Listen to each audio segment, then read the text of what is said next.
Getting some breaking news. Denver swapping with Carolina. Carolina's going to take the 51st pick in the second round of the draft here. Nick Carboni joining us here. We're going to give him a minute to look at some of the information that he is gathering, but this is crazy. We've been talking about some movement by Carolina, and finally we have some. So Carolina will take the 51st pick. They'll also have the 57th pick in round 2. So not too far away from one another. Been a lot of defensive players picked in round 2. So we'll bring in Nick momentarily here, but some interesting.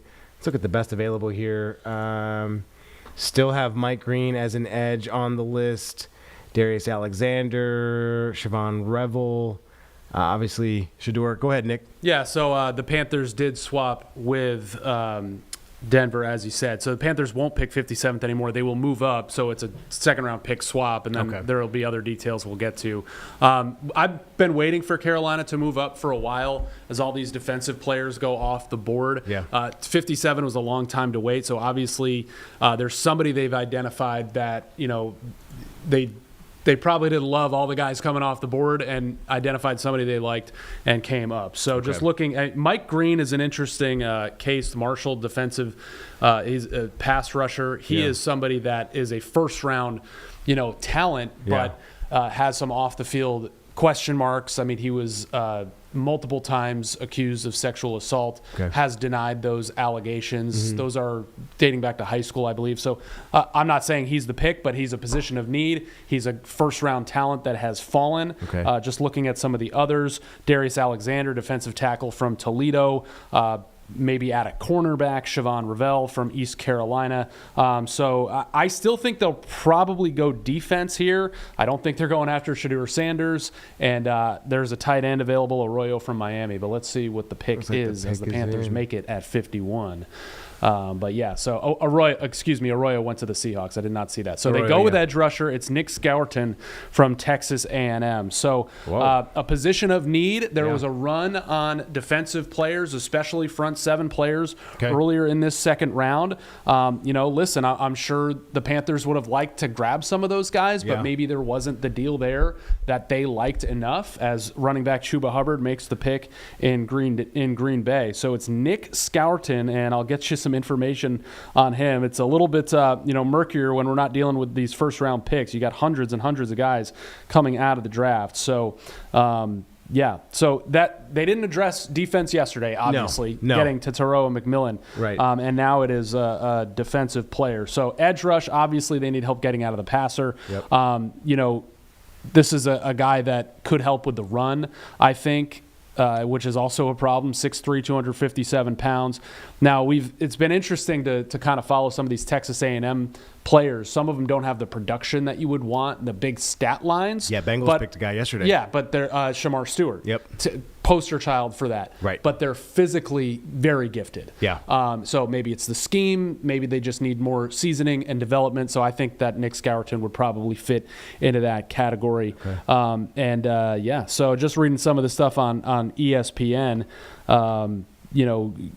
power rusher, can mix in a spin move. So he's probably got to add more pass rush moves to his arsenal. And he's not going to come in to Carolina and be like, 3-down guy right away, pick up double-digit sacks. He adds to a rotation.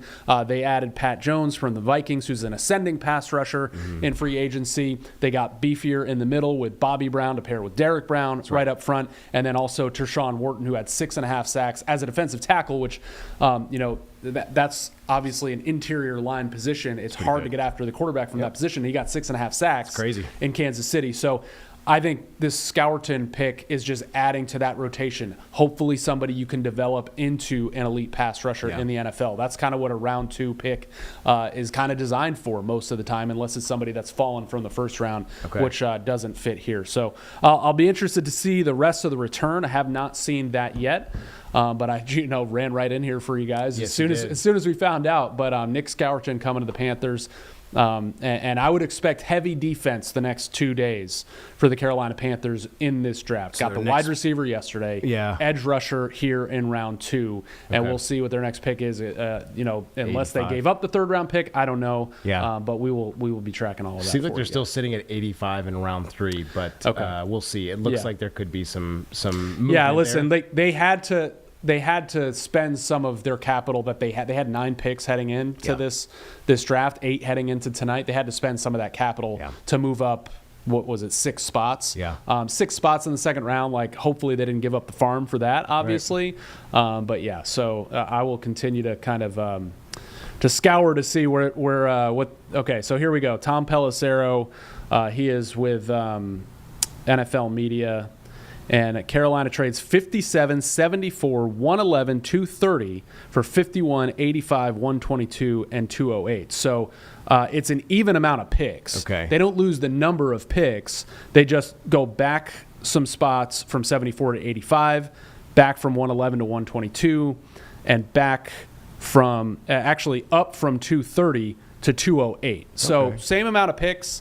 Move up 6 spots and get an edge rusher as a lot were coming off the board. And this is a new thing that these GMs are doing nowadays, right? Oh man, the pick trades, just picks. They've always been chips, but they are really being used as capital lately. And Dan Morgan made a trade in every round last year, so he was probably and he was trying last night too. He was trying to trade out of 8, but didn't get the deal that they really wanted, and they really did like Tator McMillan. But yeah, so I wouldn't be surprised if there's more movement from Dan Morgan tonight. He keeps the same amount of picks basically in the same range, just mostly a little further back than before to move up 6 spots in round 2. So you're happy with this choice, you think? Listen, I think it addresses a need. I think there were absolutely more proven and productive edge rushers available towards the top of this 2nd round, but for whatever reason, the Panthers did not or could not move up far enough. Maybe didn't want to give up what they were being asked to give up. We've seen some, King's ransoms being spent in the 2nd round tonight already.